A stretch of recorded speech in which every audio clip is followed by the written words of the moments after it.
નમસ્કાર, સૌનું સ્વાગત છે. આજે આપણે વાત કરવાના છીએ ગુજરાત સરકારના કર્મચારીઓ અને પેન્શનરો માટેના નવા જી કેટેગરી આયુષ્માન કાર્ડ વિશે.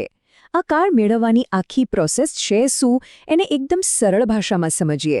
તો ચાલો શરૂ કરીએ. હા, આ જ સવાલ સૌના મનમાં હશે કે આ નવું સરકારી હેલ્થ કાર્ડ મેળવવું કઈ રીતે. પણ જરાય ચિંતા કરવાની જરૂર નથી. આપણે આખી પ્રોસેસને સ્ટેપ બાય સ્ટેપ જોવાના છીએ. બધું એકદમ ક્લિયર થઈ જશે. ઠીક છે, તો સૌથી પહેલું અને સૌથી અગત્યનું કામ શું છે? એ છે પોતાની કેટેગરી નક્કી કરવાનું. મતલબ કે અરજી કરનાર વ્યક્તિ રેગ્યુલર કર્મચારી છે કે પછી પેન્શનર છે, કારણ કે બંને માટે પ્રોસેસમાં થોડો ફેર છે. તો જુઓ, અહીં બે અલગ અલગ ગ્રુપ છે.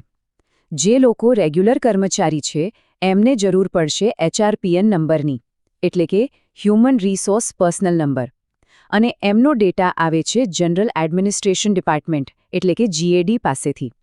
હવે જે લોકો પેન્શનર છે એમને વાપરવાનો છે PPO નંબર એટલે કે પેન્શન પેમેન્ટ ઓર્ડર નંબર, અને એમનો ડેટા ફિનાન્સ ડિપાર્ટમેન્ટ એટલે કે નાણાં વિભાગ પાસે હોય છે. બસ આ નાનકડો પણ મહત્વનો તફાવત ખાસ ધ્યાનમાં રાખવાનો છે. ચાલો, હવે જ્યારે કેટેગરી ક્લિયર થઈ ગઈ છે તો સીધા જ ઓનલાઈન રજિસ્ટ્રેશન પ્રોસેસ પર જ જઈએ. એક પછી એક સ્ટેપ સમજીએ. આ પ્રોસેસ આમ તો બહુ સીધી સાધી છે. સૌથી પહેલાં શું કરવાનું? NHA બેનિફિશિયરી પોર્ટલ ખોલવાનું અને આધાર સાથે જે મોબાઈલ નંબર લિંક હોય એનાથી લોગિન કરવાનું. લોગિન થઈ જાય એટલે બીજું સ્ટેપ, પોતાની કેટેગરી સિલેક્ટ કરવાની. રેગ્યુલર કર્મચારી છો કે પેન્શનર. પછી જે પણ લાગુ પડતું હોય HRPN કે PPO નંબર નાખવાનો. અને બસ છેલ્લું સ્ટેપ છે eKYC. એ આધાર OTPથી પણ થાય, ફિંગરપ્રિન્ટથી પણ થાય અથવા ફેસ ઓથથી પણ થઈ શકે છે. હવે ઘણીવાર એવું બને, ખાસ કરીને રેગ્યુલર કર્મચારીઓ સાથે, કે eKYC વખતે કોઈ એરર આવે. તો શું કરવું? ગભરાવાની બિલકુલ જરૂર નથી, કારણ કે એનો પણ એક ઉકેલ છે. તો આનો ઉકેલ એકદમ સિમ્પલ છે. જો કોઈ રેગ્યુલર કર્મચારીને eKYCમાં પ્રોબ્લેમ આવે તો એમણે કર્મયોગી પોર્ટલ પર જવાનું છે.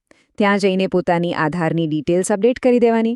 બસ એકવાર આ માહિતી ત્યાં અપડેટ થઈ ગઈ એટલે પછી eKYC આરામથી થઈ જશે.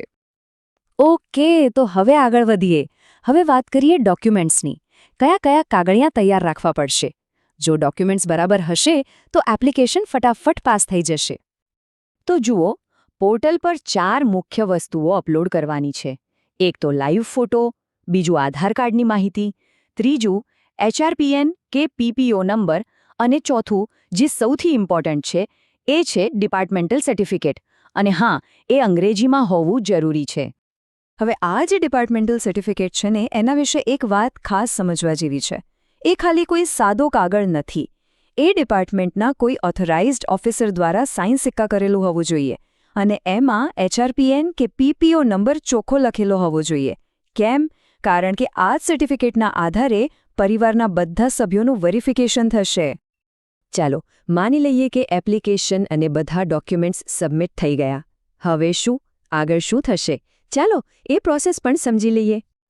જેવી એપ્લિકેશન સબમિટ થાય એટલે એ સીધી જાય છે વેરિફિકેશન માટે. સૌથી પહેલાં લેવલ 1 વેરિફિકેશન થાય છે, જે NHA એટલે કે નેશનલ હેલ્થ ઓથોરિટીની એક એજન્સી કરે છે. એ લોકો બધા ડોક્યુમેન્ટ્સ બરાબર ચેક કરે છે.